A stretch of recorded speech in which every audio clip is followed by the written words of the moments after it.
How old were you when you first became a millionaire?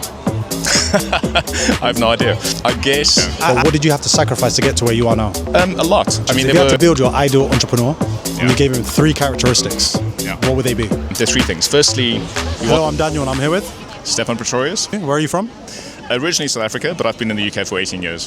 Which industry are you in?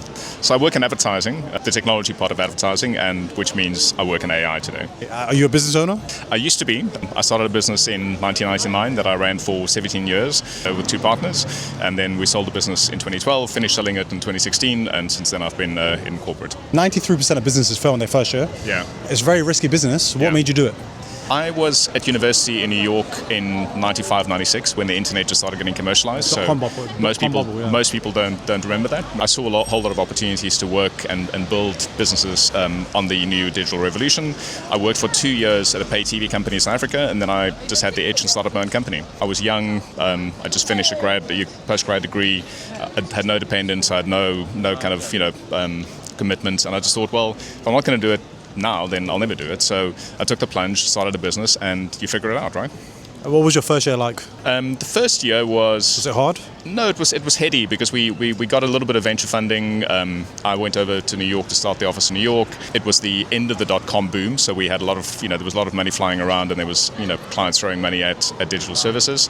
The second and third years were much harder because then it was the .com crash. It was 9/11 in New York, and those were tough years. I had to really dig deep.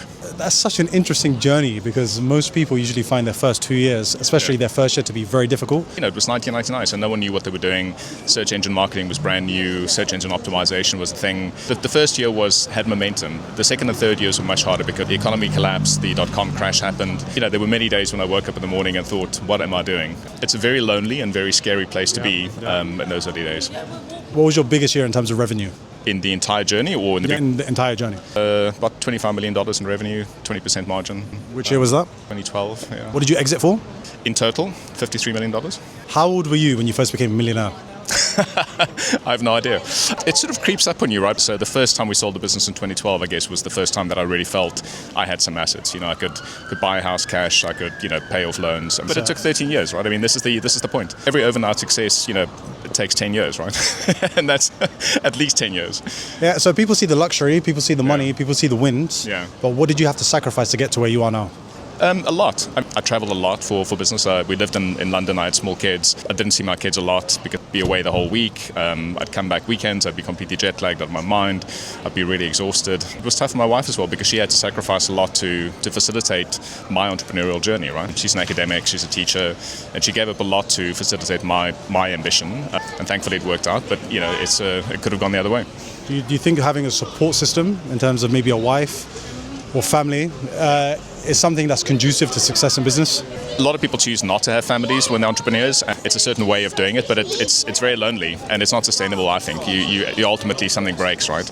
But it's so scary having a family and having a business because there's a chance it could fail. Everything can go south. Yeah. So it's scary business when you have actual kids who rely on you. Not just your kids. I mean, at the height of our business, we employed more than 200 people, and so it's their partners and their families. You're sort of responsible for more than 1,000 people's livelihood, right? Did you feel the pressure?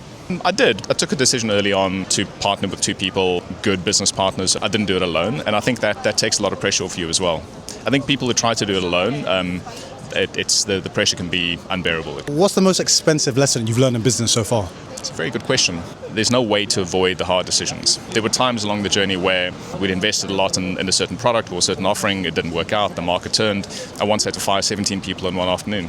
And How did you feel doing that? Terrible. Absolutely awful.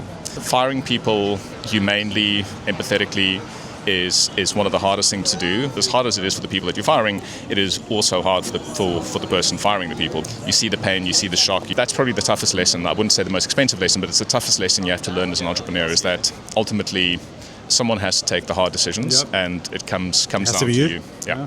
Have you ever taken any risks that did not pay off, that were very costly?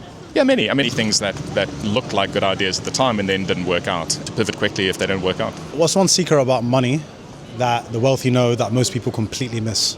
Don't take on debt. Okay, wow, so you don't like leveraging? No. hate it. That is so interesting. A lot of people who are wealthy and a lot of people who have made it in business would argue that you have to leverage the bank's money.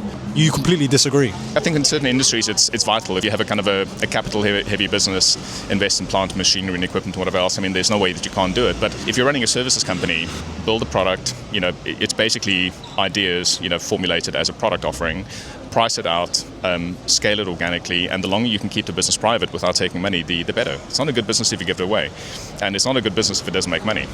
For me, it was always a simple formula. If you make more money than it costs you to run the business, that's a good business. That should be a business, correct. That's quite put very simply, you're right. You have a service business, and you don't have, as you said, a lot of capital, so you don't have to leverage, then absolutely just make your profits and avoid debt. That's your argument. Yeah, exactly. And people who take on huge amounts of venture capital or other investment money to build a services business, I think are completely stupid. If you can't be profitable from day one, if you can't sell your offer from day one as a single person to a single customer, then how's it going to scale profitably, right? A lot of people have been lured by the illusion of venture capital and Silicon Valley ways of building business. It doesn't have to be like that. Okay, so 2 more questions. If you had to build your ideal entrepreneur and you gave him 3 characteristics, what would they be?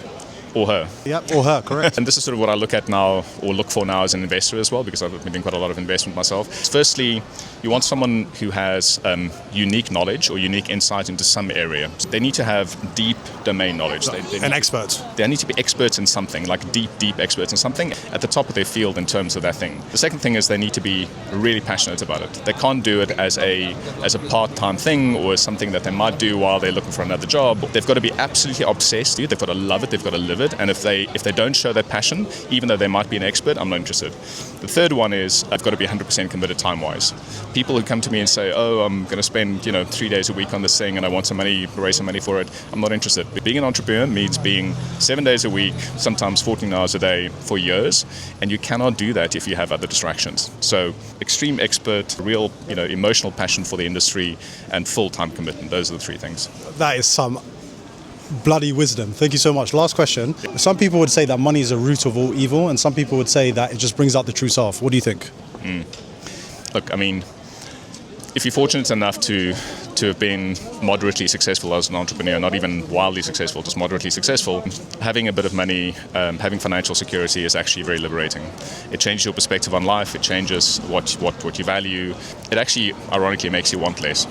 Thank you so much. Where can people find you?